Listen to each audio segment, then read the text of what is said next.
Husband को wife में कोई भी इंटरेस्ट नहीं था, तो इस वजह से वाइफ का सर्वेंट के साथ अफेयर हो जाता है। जब लोगों को इस अफेयर के बारे में पता चला तो लोगों ने इसे तोड़ने की कोशिश की, पर हमारे मेन कैरेक्टर किसी भी हालत में एक दूसरे से जुदा नहीं होना चाहते। वो एक दूसरे के लिए कुछ भी कर सकते हैं। अब एक किस हद तक जाएंगे ये हम आज की हमारी मूवी लेडी मैकबेथ ये 2016 की एक थ्रिलर हॉलीवुड मूवी में देखेंगे। अगर आपको वीडियो अच्छा लगता है तो प्लीज़ इसे लाइक और कमेंट ज़रूर कर दीजिएगा। बिना किसी तरीके एक्सप्लेनेशन स्टार्ट करते हैं। मूवी स्टार्ट होते ही हम हमारी मेन कैरेक्टर की शादी देखते हैं, जिसका नाम था कैथरीन। एक बहुत ही इन्फ्लुएंशियल फैमिली में उसकी मैरिज हुई थी। यह हमारा वक्त 1800s का है। कैथरीन को उसकी फर्स्ट नाइट के लिए रेडी किया गया। उसका हस्बैंड अलेक्जेंडर फिर उसके पास आता है। उसने उससे कहा कि यहाँ पर बहुत ठंडी होती है, तुम्हें घर को अच्छी तरीके से मेंटेन रखना पड़ेगा, हमेशा घर में ही रहना और आज से बाहर मत निकलना। कैथरीन ने कहा कि मुझे बाहर जाना बहुत अच्छा लगता है, पर उसका हस्बैंड इस बात के लिए नहीं मानता। उसने कैथरीन को उसके कपड़े निकालने के लिए कहे, पर उसके साथ वो कुछ भी नहीं करता। वैसे वो रात में सो जाता है। अगली रात भी कैथरीन के सर्वेंट ने उसे रेडी किया, और उसका हस्बैंड उसमें थोड़ा सा भी इंटरेस्टेड नहीं था। एक दिन इनके यहाँ पर एक इम्पॉर्टेंट मीटिंग होने वाली थी, और यहाँ पर अलेक्जेंडर के फादर भी आए हुए थे। सारे आदमियों की बातों में कैथरीन को बहुत ही बोर होता है, तो वहाँ से वो जाने लग गए। कैथरीन के फादर इन लॉ उसे कहते हैं कि आजकल तुम बहुत ही थकी थकी लगती हो, ये सब नहीं चलेगा। तुम्हारी मेरी बेटे की एज अ वाइफ कुछ ड्यूटीज़ है जो तुम्हें कंप्लीट करनी पड़ेगी। जब तक मेरा बेटा तुम्हारे रूम में नहीं आ जाता तब तक तुम्हें जगना पड़ेगा। कैथरीन पर नज़र रखने की ऑर्डर उसने सर्वेंट को दी। कैथरीन को बहुत ही ज़्यादा नींद आ रही थी, पर सर्वेंट उसे सोने नहीं देती।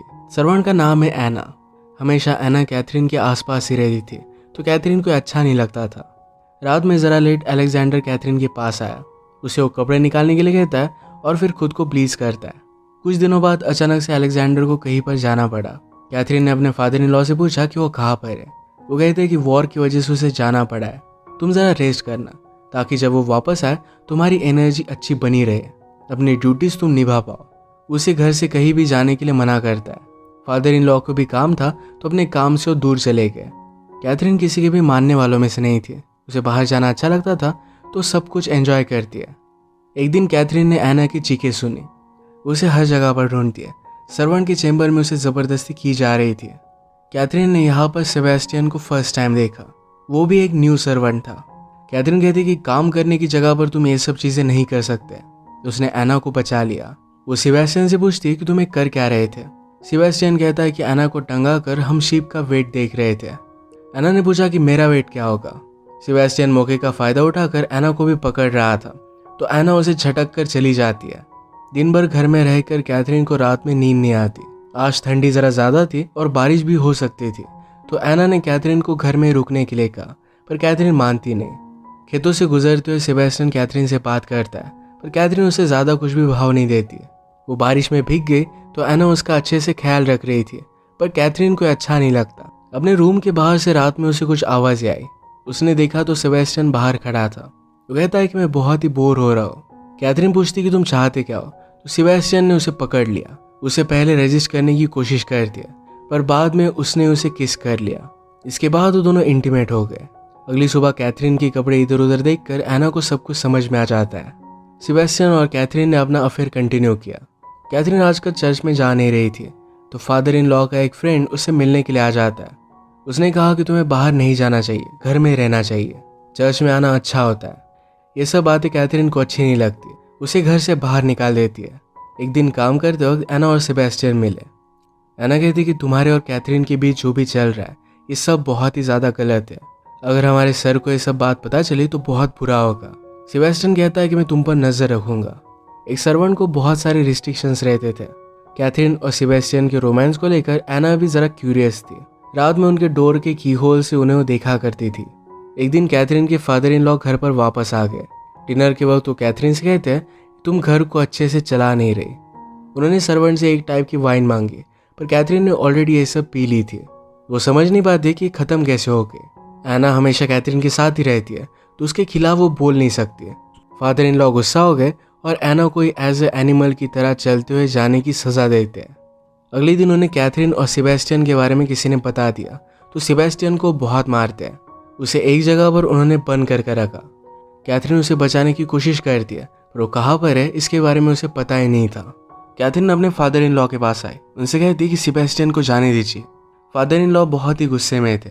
उन्होंने कहा कि तुम हर एक चीज़ में फेल हो चुकी हो। कैथरीन कहती कि तुम्हारा बेटा तो मेरे पास भी नहीं है, मैं आगे के काम कैसे कर सकती हूँ। फादर इन लॉ गुस्से में उसे स्लैप कर देते हैं। थोड़े दिनों बाद फादर इन लॉ ने कैथरीन से फिर से बात की। उन्होंने कहा कि शायद अब तुम्हें पता चल गया होगा कि लाइफ में इंपॉर्टेंट क्या है। इस घर का और तुम्हारे पति का तुम्हें सिर्फ अच्छे से ख्याल रखना है। कैथरीन कहती कि सेबेस्टियन को छोड़ दीजिए। फादर इन लॉ फिर से उस पर बहुत ज़्यादा गुस्सा हो गए। उनके जाने के बाद कैथरीन ब्रेकफास्ट करने लग गई। वैना को भी उसके पास बिठा लेती है।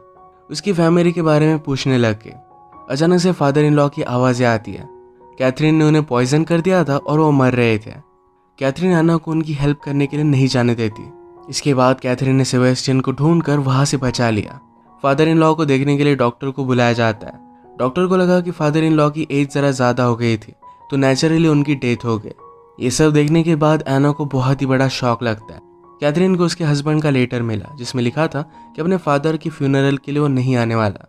सेबेस्टियन ज़रा डरता है कि अलेक्जेंडर के आने के बाद क्या होगा, पर कैथरीन कहती है कि अपने फादर को हेट करता था, शायद वो फिर से वापस भी ना आए। फ्यूनरल हो जाने के बाद वो सेबेस्टियन के साथ सबके सामने रह रही थी। एक दिन वो एना को अपने पास बुलाती है। उसे डाउट आने लग गया था कि शायद जिस तरीके से उसने अपने फादर इन लॉ को मार डाला, उसी तरीके से एना भी उसे पॉइजन कर सकती है। तो उसने अपने लिए एक नई कुक बनवाई। आज से न्यू लड़की उसके लिए कुक करेगी। एना की फ्रेंड उसे समझाती है कि तुम्हें कोई भी ब्लेम नहीं कर रहा, तुम्हें कुछ ना कुछ तो बात करनी चाहिए। सेबेस्टियन डर रहा था, एना अगर बोलने लग गई तो बहुत बड़ी प्रॉब्लम हो जाएगी। कैथरीन कहती कि ऐसा कभी भी नहीं होगा, क्या तुम मुझसे प्यार करते हो? सेबेस्टियन हाँ कहता है। कैथरीन ने कहा कि कुछ भी हो जाए, मैं तुमसे दूर नहीं जाना चाहती। सेबेस्टियन कहता है कि हम दोनों तो मैरिड कपल की तरह बात करते हैं। एक रात जब वे साथ सोए थे तो अचानक से कैथरीन का हस्बैंड आ जाता है। कैथरीन ने जल्दी से सेबेस्टियन को क्लोजेट में बंद कर दिया। अलेक्जेंडर रूम में आकर कहता है कि तुम्हें कैसे पता कि मैं आ चुका हूँ? कैथरीन ने कहा कि मैंने आपकी आवाज़ सुनी थी। अलेक्जेंडर कहता है कि बहुत दूर से मैंने कोई भी आवाज़ नहीं की थी। बेड की तरफ देखकर उसने कहा कि 2 लोगों के लिए बेड क्यों बनवाया हुआ है? कैथरीन ने कहा कि मुझे लगा कि आपके फादर के जाने के बाद आप फिर से वापस आ जाओगे, तब से मैं बेड बनवा रही हूँ। कैथरीन का वेट ज़रा बढ़ चुका था तो ये भी वो चीज़ नोटिस करता है। कैथरीन इस कन्फ्रंटेशन से बचने के लिए उसके लिए चाय लेकर आती है। अलेक्जेंडर ने कहा कि मुझे तुम्हारे अफेयर के बारे में पता है, तुमने जो भी किया वो बहुत ही ज़्यादा गलत था। आज से तुम उससे कभी भी नहीं मिलोगी, उसे हम हमेशा के लिए कैद कर रखेंगे। कैथरीन गुस्सा हो गई और सेबेस्टियन को क्लोजेट से बाहर निकाल दिया और अलेक्जेंडर के सामने उसके साथ इंटीमेट होने लग गई। अलेक्जेंडर बहुत ही ज़्यादा गुस्सा हो गया और सेबेस्टियन को मारने लग गया। उस पर बहुत भारी पड़ रहा था तो कैथरीन ने एक चीज़ ली और अलेक्जेंडर को मार डाला। ये दोनों मिलकर फिर अलेक्जेंडर की बॉडी का ठिकाना लगाते हैं। कैथरीन अलेक्जेंडर की घोड़े को भी दूर लेकर गई और उसने उसे मार डाला। मर्डर वेपन को रिवर में डाल देती है। ये सब करने के बाद सेबेस्टियन को नींद नहीं आती, वो हमेशा उसी के बारे में सोचता रहता है। कैथरीन उसके पास आती थी तो ये भी चीज़ उसे बहुत ही अजीब लगती थी। कैथरीन ने कहा कि मैंने सब कुछ हमारे लिए किया है, हम दोनों अब हमेशा एक साथ रह सकते हैं। उसे फाइनली मना ही लेती है। सेबेस्टियन अब घर के हेड की तरह रहने लग गया था। एना अब भी कुछ भी बोल नहीं रही थी। एक दिन कैथरीन से मिलने के लिए एक औरत आई जिसका नाम था एग्नेस। उसके साथ एक छोटा सा बच्चा था जिसका नाम हम जॉनी रखेंगे। एग्नेस ने कहा कि तुम्हारे हस्बैंड का एक बेटा है, मेरी बेटी से उसका अफेयर था। जब मेरी बेटी की डेथ हुई तो अलेक्जेंडर ने लीगली इसे अपना बच्चा बना लिया था। कैथरीन को इस बात से बहुत शौक लगता है। उसने एग्नेस के इसके पेपर्स मांगे पर यह सब कुछ लीजिट था। बहुत दिनों से अब अलेक्जेंडर घर पर आया नहीं है तो सबको लगता है कि उसकी डेथ हो चुकी है और उसी वजह से एग्नेस यहाँ पर आई हुई थी।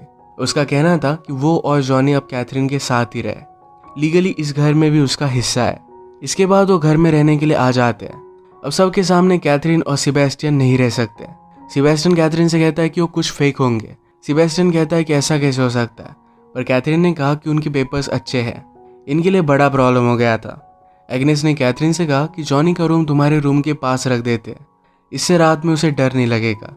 कैथरीन ने इसका गुस्सा निकालने के लिए एग्नेस को एक छोटा सा रूम दिया। एक दिन कैथरीन सेबेस्टियन से मिलने के लिए आ रही थी पर रास्ते में जॉनी उसे रोक लेता है। कहता है कि क्या मैं आपके साथ घूमने के लिए आ सकता हूँ? कैथरीन इसके लिए मना नहीं कर पाती। जॉनी एक बहुत ही स्वीट सा लड़का था। कैथरीन भी जब छोटी थी तभी उसकी मदर गुजर गई थी तो इस वजह से उससे वो कनेक्ट कर पाता है। उसने पूछा कि क्या तुम अपनी मदर को मिस करती हो? कैथरीन हाँ कहती है तो वो भी कहता है कि मैं भी अपनी मदर को बहुत मिस करता हूँ। एक दिन काम करते करते एना के सामने सेबेस्टियन आ गया। वो कहता है कि मुझे तुमसे बात करनी है। एना उससे बहुत ही डरती है तो वहाँ से भाग जाती है। एक रात कैथरीन सेबेस्टियन से मिलने के लिए आ गई। सेबेस्टियन कहता है कि जल्दी से वापस चली जाओ। अगर हम दोनों के बारे में किसी को भी पता चल गया तो मुझे हमेशा के लिए जेल में डाल देंगे। अगले दिन सेबेस्टियन बाहर जा रहा था तो कैथरीन भी उसका पीछा करने लग गई। जॉनी खेल रहा था, कैथरीन को देखकर कहता है कि मेरा गेम देखो, पर कैथरीन उसे झटक कर चली जाती है। जॉनी रोने लग गया। कैथरीन सेबेस्टियन को ढूंढ नहीं पाई, पर उसे थोड़ी देर में न्यूज़ मिलती है कि जॉनी कहीं पर भाग गया है। सेबेस्टियन ने भी उसे ढूंढने में मदद की। वो एक वाटरफॉल के पास बैठा हुआ था। उसे एक मोमेंट पर ख्याल आता है कि यहीं पर वो जॉनी को मार सकता है, पर वो कर नहीं पाता। वो फिर जॉनी को घर पर लेकर आया। बाहर बहुत ही ज़्यादा ठंड थी तो जॉनी की तबीयत ज़रा खराब हो गई थी। सेबेस्टियन ने कहा कि जल्दी से इसका ख्याल रखिए। सेबेस्टियन का इस तरीके से घर में ऑर्डर देना एग्नेस को अच्छा नहीं लगता। उसने उसे घर से बाहर निकाल दिया। गुस्से में सेबेस्टियन घर छोड़कर जा रहा था और कैथरीन कहती कि प्लीज़ ऐसा मत करो, मैं तुम्हारे लिए कुछ भी करूँगी, हम कुछ ना कुछ तो कर ही लेंगे। सेबेस्टियन कहता है कि अब बहुत देर हो चुकी है, वाटरफॉल के पास मैं उसे मारने वाला था, मेरा ये सब करना गलत है। कैथरीन ने कहा कि प्लीज़ मुझ पर ट्रस्ट करो और यहीं पर रुको। वो फिर जॉनी और एग्नेस के पास आती है। उसने एग्नेस से कहा कि आप जाकर सो जाइए, जॉनी जब उठेगा तब उसे आपकी ज़रूरत पड़ेगी। एग्नेस के जाने के बाद पीछे के दरवाजे से सेबेस्टियन को उसने अंदर बुला लिया। मौके का फ़ायदा उठाकर फिर ये दोनों जॉनी को मार डालते हैं। सुबह होने पर कैथरीन रोने का नाटक करती है। सेबेस्टियन ने जो भी किया इसके लिए उसे बहुत ही ज़्यादा तकलीफ होती है। कैथरीन ने डॉक्टर से कहा कि मेरी नींद लग गई थी, जब मैं उठी तो जॉनी की डेथ हो गई थी। डॉक्टर ने कहा कि क्या आप बहुत टाइम के लिए सोई हुई थी। जॉनी की बॉडी पर स्ट्रगल के निशान है, इसका मतलब है किसी ने उसका मर्डर किया है। कैथरीन ने कहा कि वो वाटरफॉल के पास था, शायद वहीं पर उसे कुछ चोट लगी होगी। डॉक्टर कहते हैं कि ऐसा कुछ भी नहीं है, उसे किसी ने मार डाला है। ये सुनकर एग्नेस को बहुत शॉक लगा। डायरेक्टर को बुलाया गया और कन्फ्रंटेशन जब चल रही थी तो सेबेस्टियन यहाँ पर पहुंच जाता है। उसने सब कुछ सच सच बता दिया। कहा कि कैथरीन और मेरे बीच में अफेयर चल रहा है, उसी वजह से हमें जॉनी को मारना पड़ा। मुझे लगा था कि मैं कैथरीन से बहुत प्यार करता हूँ, पर वो एक डिसीज की तरह है। उसने मुझे ये सब करने के लिए मजबूर किया था, ये मैं कभी भी करना नहीं चाहता था। कैथरीन कहती कि मुझे इसके बारे में कुछ भी पता नहीं। इसका और एना का अफेयर चल रहा था, उसी वजह से मेरे फादर इन लॉ ने इसे बहुत मारा था। शायद एना और सेबेस्टियन ने मिलकर मेरे फादर इन लॉ को मार डाला। जॉनी मेरे बच्चे की तरह था, मैं उसे कैसे मार सकती हूँ। उस वक्त वैसे भी सर्वेंट की बातों पर कोई भी बिलीव नहीं करता था, तो सब लोग कैथरीन की बात मान जाते हैं। एना को बुलाया गया और कन्फ्रंट किया गया, पर शॉक की वजह से वो कुछ भी बोल नहीं पाती। कैथरीन के नाटक की वजह से सब लोग उसकी बात मान लेते हैं। सेबेस्टियन और एना को हमेशा के लिए जेल में डाल दिया जाता है। कैथरीन अब और भी पावरफुल बन चुकी थी। इसी के साथ ही मूवी एंड हो जाती है। कैथरीन हमेशा कहा करती थी कि प्यार के लिए वो सब कुछ कर रही है, पर खुद को सेव करने के लिए अपने प्यार को भी वो सैक्रिफाइस कर सकती है। वो सिर्फ हमेशा पावर में रहना चाहती थी। इसी एक डार्क टर्न के साथ ये मूवी एंड हो जाती है। अगर आपको एक्सप्लेनेशन अच्छा लगा तो प्लीज़ इसे लाइक और कमेंट जरूर कर दीजिएगा। बहुत सारी मूवीज़ लेकर आता रहता हूँ, तो प्लीज़ चैनल को सब्सक्राइब कर दीजिए और बेल नोटिफिकेशन आइकॉन दबाना मत भूलिएगा। हम फिर से मिलेंगे और एक नए मूवी के साथ, तब तक के लिए थैंक यू और आप अपने आप का ख्याल रखिए।